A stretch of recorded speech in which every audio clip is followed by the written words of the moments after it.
나르시시즘, 그 위험한 매력의 가면을 벗기다 우리는 나르시시즘이라는 단어를 들으면 무엇을 떠올릴까요? 아마도 자신의 외모에 지나치게 집착하거나 소셜미디어에서 과도하게 자신을 과시하는 사람의 모습을 그릴지 모릅니다. 혹은 끝없는 자기중심적인 태도로 주변 사람들을 피곤하게 만드는 친구나 가족을 생각할 수도 있습니다. 예를 들어 배우자가 다른 이성의 사진에 좋아요를 누르거나 직장 동료에게 지나치게 친밀한 농담을 던지는 모습, 명절에 찾아오지 않는 자녀에게 너는 배은망덕하다며 죄책감을 심어주는 부모의 모습. 이 모든 것은 분명 나르시시즘의 일부이며 우리에게 상처를 주는 행동들입니다. 하지만 오늘 우리가 이야기하려는 나르시시즘의 진짜 모습은 이런 일상적인 불쾌함을 넘어섭니다.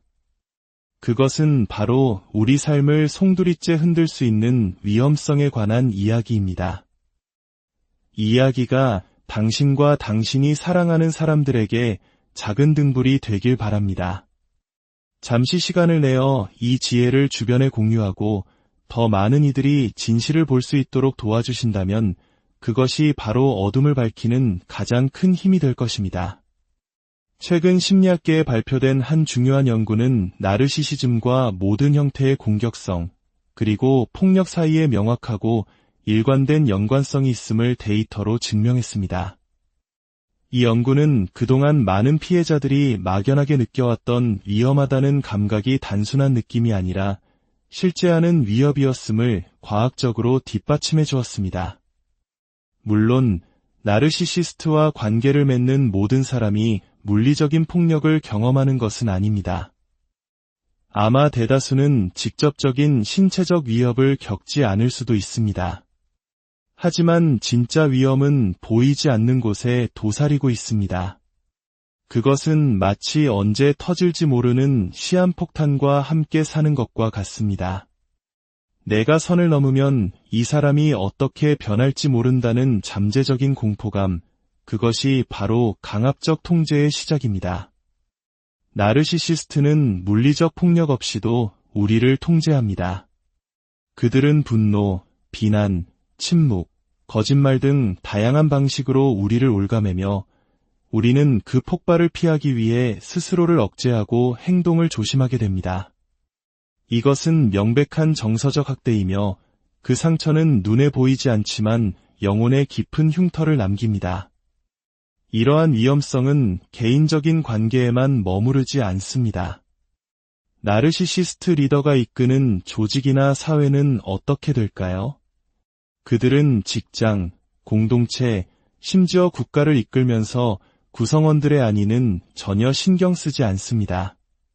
그들에게 리더의 자리는 오직 자신의 자아를 채우고 권력을 과시하며 사람들의 찬사를 받기 위한 도구일 뿐입니다.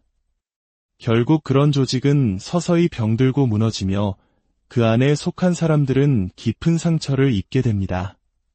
그렇다면 무엇이 나르시시즘을 이토록 위험하게 만드는 걸까요?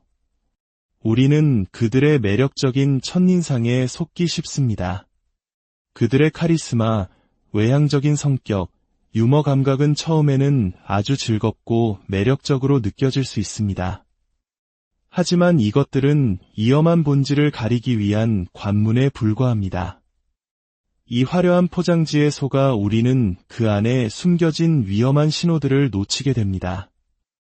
이제 그 위험성을 구성하는 핵심적인 요소들을 하나씩 살펴보겠습니다. 첫째, 유리처럼 깨지기 쉬운 자존감입니다. 나르시시스트는 겉보기에는 자신감 넘쳐 보이지만 그 내면은 극도로 연약합니다. 당신이 던진 가벼운 농담, 사소한 피드백, 또는 그들을 특별 대우해주지 않는 모든 상황은 그들에게 나르시시즘적 상처를 입힙니다. 그들은 자신이 줄을 서서 기다려야 한다거나 규칙의 예외가 될 수 없다는 사실을 견디지 못합니다. 이 상처는 두 가지 방향으로 폭발할 수 있습니다. 하나는 피해자인 척하며 침묵과 수동적인 공격으로 당신을 벌하는 방식입니다. 다른 하나는 마음속에 거대한 원한을 품고 시간이 지날수록 증오를 키워나가는 방식입니다. 둘째, 통제 불능의 감정과 충동성입니다. 나르시시스트는 특히 분노와 같은 감정을 조절하는데 심각한 어려움을 겪습니다. 그들은 아주 사소한 자극에도 쉽게 모욕감을 느끼고 그 감정은 순식간에 수치심으로 그리고 곧바로 당신을 향한 분노로 돌변합니다. 교통체증 중에 당신이 경적을 울렸다는 이유로 혹은 주차 자리를 차지했다는 이유로 상상할 수 없는 공격성을 드러낼 수 있습니다. 이처럼 사소한 자극이 극단적인 반응으로 이어지는 예측 불가능성, 그것이 그들을 더욱 위험하게 만듭니다. 셋째, 끝없는 복수심과 집요함입니다. 나르시시스트는 자신에게 상처를 줬다고 생각하는 사람에게 반드시 복수해야만 직성이 풀립니다. 복수는 그들이 통제력을 되찾는 유일한 방법이기 때문입니다. 그들은 당신의 평판을 망가뜨리기 위해 주변 사람들에게 거짓말을 퍼뜨리는 흑색 선전을 펼치고 주변 사람들을 조종해 당신을 공격하게 만듭니다. 몇 달, 심지어 몇 년 동안 협박성 문자나 이메일을 보내고 스토킹을 하기도 합니다. 이들의 집요한 복수심은 피해자의 삶을 끊임없는 경계와 불안 속으로 몰아넣습니다. 결국 피해자는 세상이 더 이상 안전한 곳이 아니라고 느끼며 언제나 뒤를 돌아보며 살아가게 됩니다. 넷째, 나는 언제나 피해자라는 망상입니다. 이것은 나르시시즘의 가장 기이하고 위험한 특징 중 하나입니다. 그들은 진심으로 거의 망상에 가까울 정도로 자신이 세상의 부당한 피해자라고 믿습니다. 모든 잘못은 남의 탓이며 사람들은 조직적으로 자신을 해치려 한다고 생각합니다. 이러한 피해자의식은 그들의 공격성과 복수심을 정당화하는 강력한 연료가 됩니다. 나는 피해자이기 때문에 너에게 이렇게 해도 괜찮다는 식의 논리를 만들어내는 것입니다. 때로는 이러한 피해자의식이 편집증적인 의심과 결합하여 현실 감각을 잃게 만들고 끔찍한 비극으로 이어지기도 합니다. 다섯째, 오만함과 특권의식입니다. 나르시시스트는 자신은 절대로 들키지 않을 것이며 설령 들키더라도 아무 일도 일어나지 않을 것이라고 굳게 믿습니다. 실제로 과거에 여러 번 문제를 일으키고도 교묘하게 빠져나갔거나 주변 사람들이 문제를 덮어준 경험이 이러한 믿음을 더욱 강화시킵니다.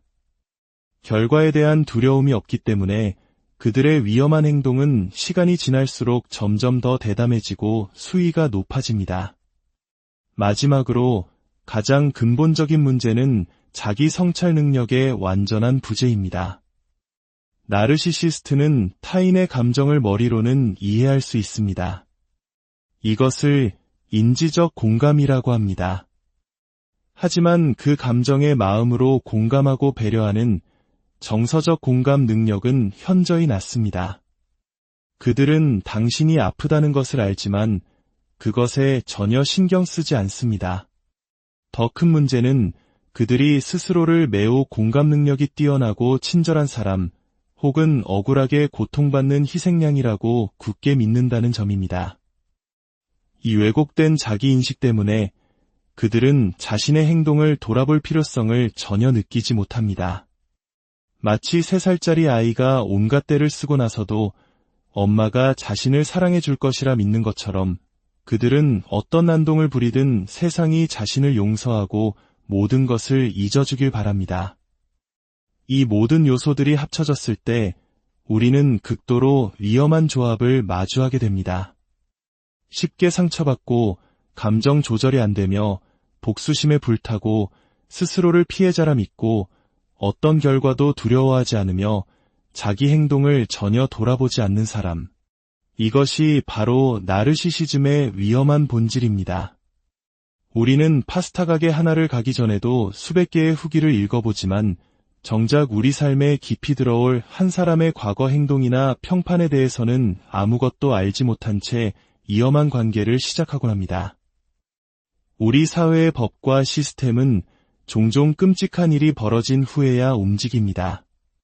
그래서 가장 중요한 것은 우리 자신입니다.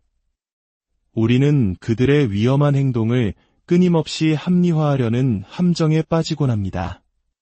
그 사람은 원래 그런 뜻이 아니었을 거야. 그냥 오늘 힘든 일이 있었나 보지.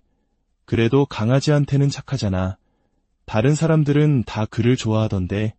우리의 정의, 우리의 희망이 그들의 위험성을 가리는 필터가 되어버리는 것입니다. 그러나 기억해야 합니다. 당신의 몸은 거짓말을 하지 않습니다. 그 사람 앞에서 심장이 빨리 뛰고 손에 땀이 나고 항상 긴장 상태에 있다면 그것은 당신의 몸이 보내는 명백한 위험 신호입니다. 신호는 언제나 그곳에 있었습니다. 우리가 세상을 보고 싶은 대로 보는 이상적인 렌즈를 잠시 내려놓고 있는 그대로의 현실과 그 사람의 본 모습을 마주할 용기가 필요합니다. 당신의 감각을 믿으십시오. 당신의 직감을 믿으십시오. 다른 사람들이 당신이 너무 예민하다고 말할지라도 당신이 느끼는 그 불편함과 두려움은 진짜입니다. 그 위험은